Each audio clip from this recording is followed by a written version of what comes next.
ગુજરાતના જેટલા પણ મોટા મોટા કલાકારો છે ને એ કલાકારો આ વિડીયો જોતા રહી ગયા અને જો આ સાધુએ 5 થી 10 વર્ષ પહેલાં સોંગ ગાવાનું ચાલુ કર્યું હોત તો ઘણા બધા સોંગ મિલિયનોની અંદર હોત, પરંતુ જે ગીત ગાયું છે અને આજે દુનિયા ટેલેન્ટ અને અવાજથી બહુ પસંદ કરે છે અને ટેલેન્ટ અને અવાજ આ સાધુની અંદર ભરીને છે.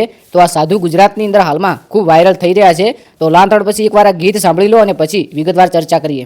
દુઃખથી ભરેલી એક રાત આવશે, દુઃખથી ભરેલી એક રાત આવશે, હસવજે ફોટા મારા કામ લાગશે, અને લાડ લડાવે તું તો તારા ઘરવાળાને, એ ચોથી ફાવે ઘરનું સુખ જોઈને. વિડીયોની આગળ વધીએ એના પહેલાં કહી દઉં કે આપણી ચેનલની અંદર એક સિરીઝ ચાલુ છે, એટલે કે જેટલા પણ ભાઈઓ અને બહેનો આ વિડીયોની નીચે કોમેન્ટ કરશે તો આવનારા વિડીયોની અંદર લાઈવ રેકોર્ડિંગ સાથે નામ, ગામ અને તાલુકો બોલવામાં આવશે. તો તમારું નામ અને તાલુકો અથવા તો ગામ એ કોમેન્ટ કરી નાખો. આવનારા વિડીયોની અંદર તમારું નામ અને ગામ બોલવામાં આવશે.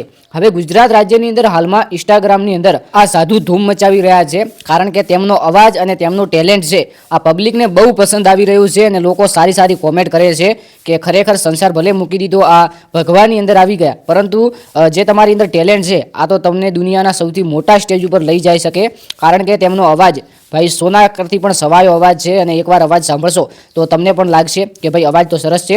દિલીપ ઠાકોરનું જે સોંગ છે દુઃખથી ભરેલી એક રાત આવશે, સાચવજે ફોટા મારા કામ આવશે, આ ગીત આ કાકાના એટલે કે સાધુના મોઢે થઈ જાય છે અને પછી ગીત ગાય છે. અને ખરેખર જે ગીત ગાય છે એ મોટા મોટા કલાકારો જોવે છે તો એમ જ કહે છે કે વાહ ભાઈ વાહ, શું ગીત ગાયું છે. કારણ કે કલાકારોને પણ ખબર હોય છે કે આ ફીલ્ડની અંદર આવવા માટે કેટલી મહેનત કરવી પડે છે, કેટલું સ્ટ્રગલ કરવો પડે છે. સાથે સાથે આપણે મ્યુઝિક જોઈએ છીએ, હેડફોન જોઈએ છીએ, સારો અવાજ આવે એ માટે સ્ટુડિયોની અંદર માઇક પણ હોય છે, પરંતુ આ સાધુએ કોઈ માઇક નહીં, કોઈ મ્યુઝિક નહીં, ડાયરેક્ટ પોતાના અવાજથી જે ભગવાને અવાજ આપ્યો છે, કંઠ આપ્યો છે, તે જ અવાજથી સરસ મજાનું ગીત ગાઈ લીધું અને લોકોના વચ્ચે આ એમનું ટેલેન્ટ બતાવ્યું. તો આપણે આશા કરીએ કે આ સાધુ ખૂબ જ આગળ વધે અને સારું એવી નામના કમાય. બાકી તમારો આ વિશે શું કહેવું છે, આ સાધુનો અવાજ કેવો છે, કોમેન્ટની અંદર જણાવજો. કે આવનારા વિડીયોની અંદર મળીએ. બધા મિત્રોનો ખૂબ ખૂબ આભાર. ઇન્સ્ટાગ્રામ પેજ ફોલો કરજો, જય ગુગા શોર્ટ. મળીએ એક નવા વિડીયોની અંદર. જય ગુગા મહારાજ, જય દ્વારકાધીશ અને જય વડવાળા.